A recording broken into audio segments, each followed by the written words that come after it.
The body of the former Prime Minister, which is draped in the flag that he had loved all his life, with considerable ease and winning over people, the nationalism that he has displayed in the course of his political career, as well as the final moments of the former Prime Minister before his death in India yesterday on Wednesday. A shocking time for the country and for the family of the former lawmaker, the former Prime Minister, and the ODM party leader. The sea of humanity waiting for the arrival of the body of the Prime Minister Raila Odinga. This was moved from Parliament given the logistical nightmare that it had, according to the planners and the committee that was tasked to prepare the funeral of the former Prime Minister, the nightmare that it had presented the protocol team at the National Assembly, where the public viewing was to take place, as was the case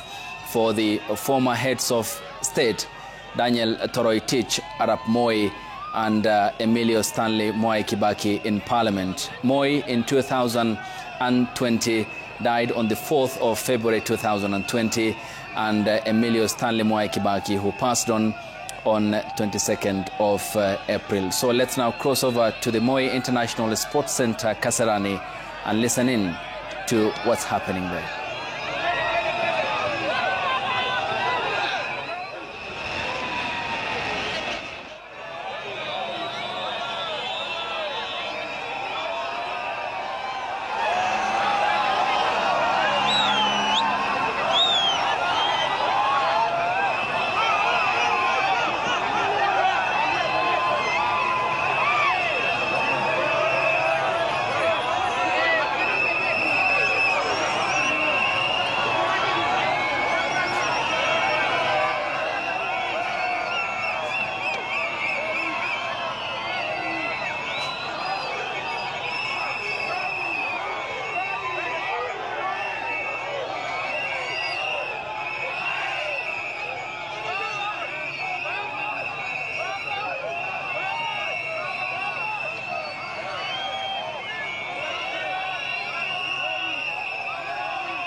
And the body of the former Prime Minister Raila Odinga,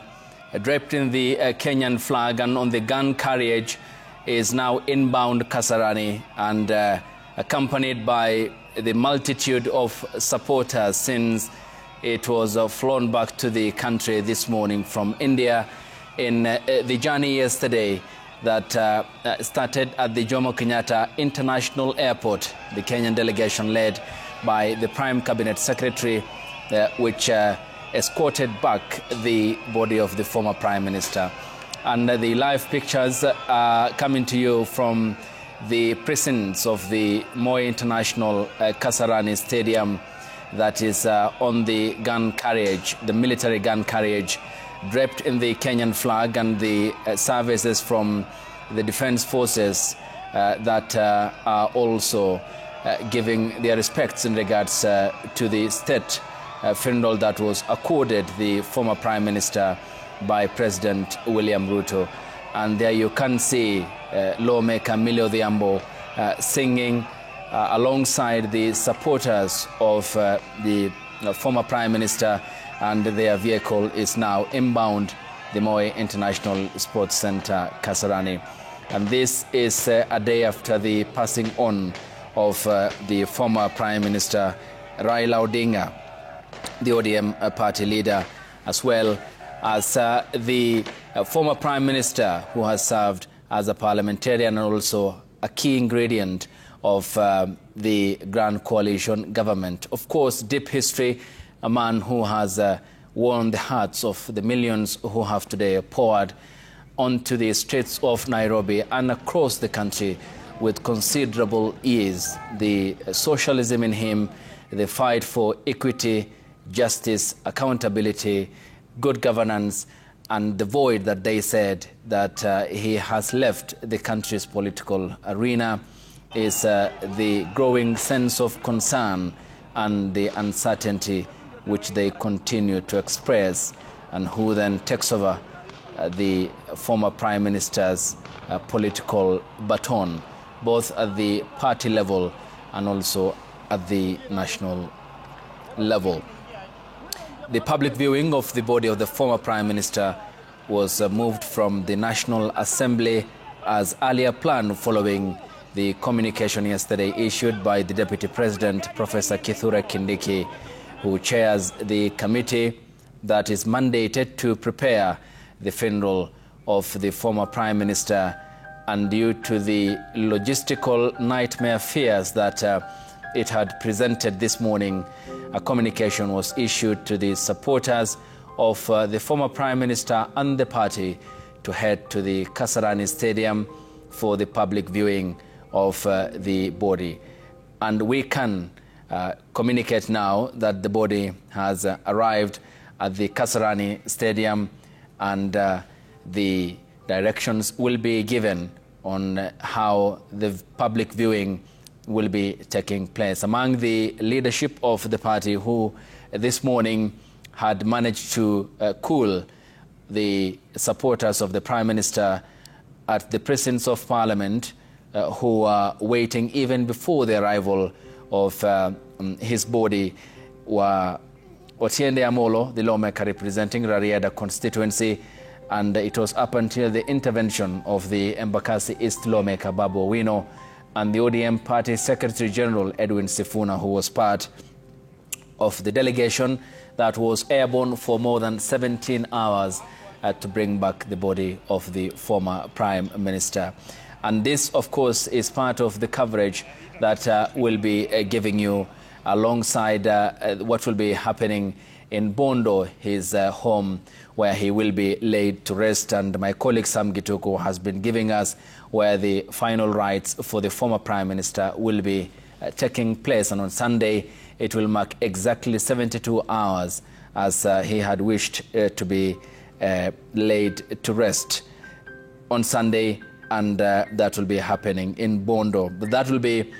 preceded by a series of events, as you can witness at the moment today, of the former Prime Minister,